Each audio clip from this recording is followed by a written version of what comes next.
Hi there guys, in this video I'm gonna show you how to create your own hashtag on Twitter. It is so easy and so quick guys. First go on the quote side and then go first this one and for example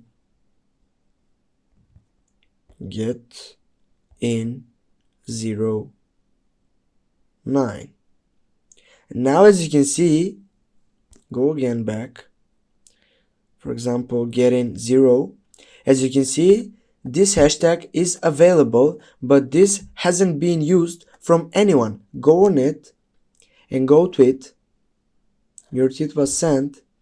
And now guys, as you can see, this is your own hashtag on Twitter. Nobody has, as you can see, nobody has used this hashtag before.